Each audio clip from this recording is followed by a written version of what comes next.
Idol Dennis sa Prisumen. Magkaroon iti rate, iti homestay, restaurant, resort, asaltin iti Orientals, iti reto yung Holy Weekend, iti summer vacation. Dito iti pakamot, iti gudyon lokal, iti food, iti baet, iti crisis, iti langis, iti interong halubong, nakapektaran, iti pagilian ng Pilipinas.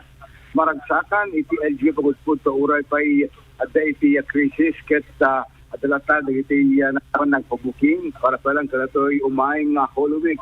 Iti agama manarimaan tata iti effort iti Municipal Tourism Office may ganyo kada iti local tourist nagpasya iti pagudpod regastagat tuloy-tuloy iti panakangirin iti Semana Santa ken iti panakananam iti bakasyon iti reto nga Quaresma.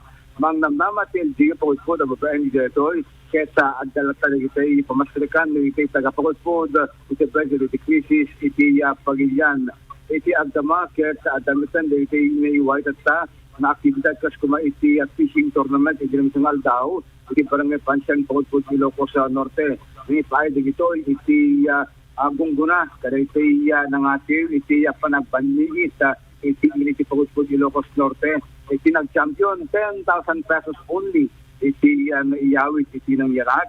First prize 5,000, second 3,000, third 2,024, 1,500 iti na alregitoy na premyo manipot iti LGO.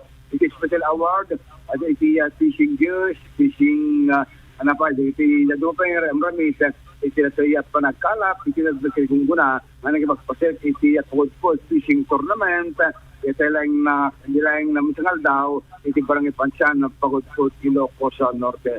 So ito ng activities iti pagudpod ti panginganyo kaya ito local tourist nagpasyar mo palang kareto Holy Week ang maangay iti umay nga lawas ng nalagipin ko na ti LGO awan ti nagbalong nga rate begitu amin na pagturungan ti turista iti initi pagudpod Ilocos Norte.